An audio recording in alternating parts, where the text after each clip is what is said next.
Residents in Durban's informal settlements are pleading to be relocated. KwaZulu-Natal was hit by more severe weather this past weekend, just increasing the damage to infrastructure and homes, of course, that occurred during those devastating April floods.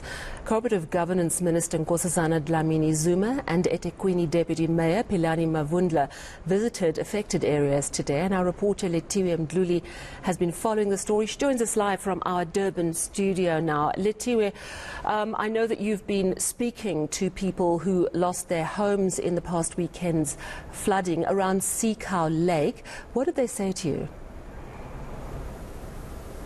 Well, Sally, it's a very sad story, but mostly the residents are begging the government to relocate them to safer areas.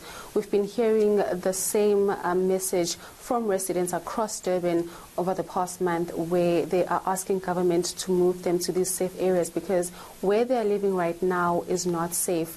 Today we went to the Siyathutuga informal settlement in Lake, and near that area there is Umgeni River that goes right underneath those informal settlements, and during the April floods on 12 April, they did share that they experienced families losing their informal settlements, and during the recent floods again, they also lost a few homes, and they are now just saying to government they need to be relocated. During the inspection by those government officials, I had a chance to speak to some of the residents, and they shared how every year they have to deal with the same issue. Not so long ago, they actually dealt with a fire that started in that informal settlement where 2 people died.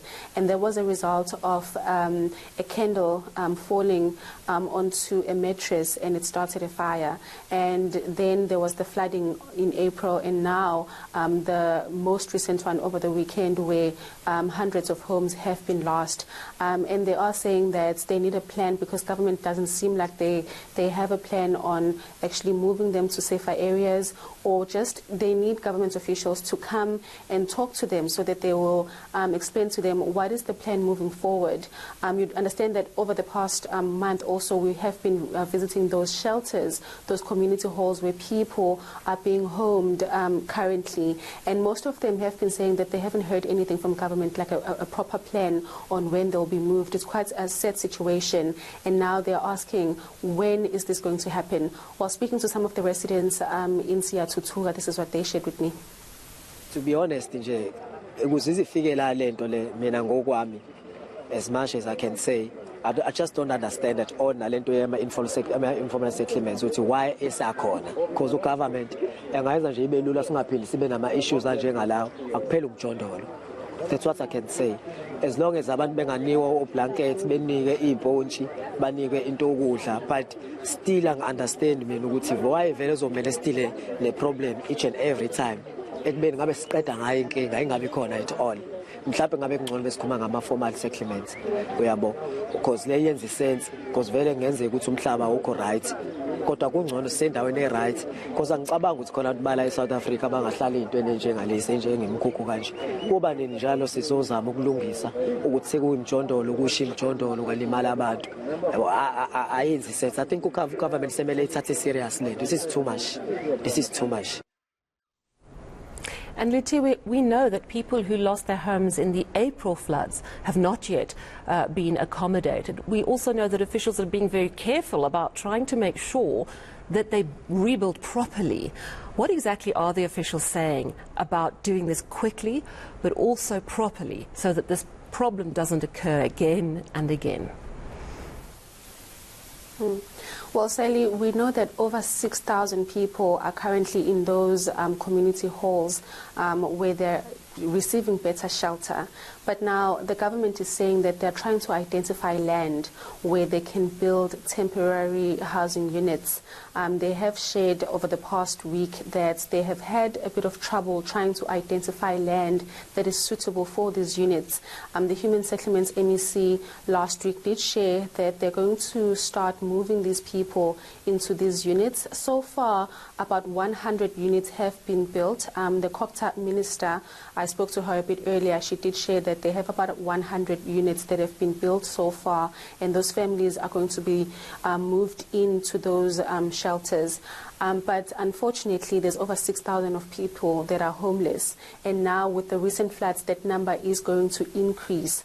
And we do understand that the government is trying to build over 1,000 of these housing units. There's also now a process that the minister and also the deputy mayor in eThekwini have shared with us, saying that they are currently identifying buildings in town, in Durban, that are suitable for families, where they can move these families into.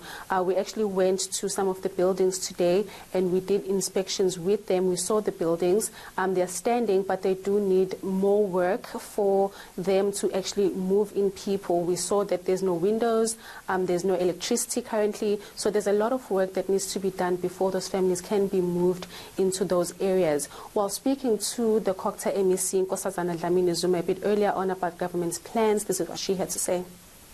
From here, we're going to town to see whether there are any empty buildings and see their suitability. And then we'll talk to the relevant departments. Of course, COGTA doesn't have any building, but we'll talk to the relevant MECs and ministers if we find that there are buildings there that are suitable for occupation for temporal as temporary residential units. So the time frame of when they can move, I can't tell. I never promise something that I'm not sure of. Cooperative Governance Minister not able to commit to any time frames, and of course people want to try and rebuild their lives, so it really is a very difficult situation. Thank you so much, Lethiwe Mdluli, our reporter in Durban.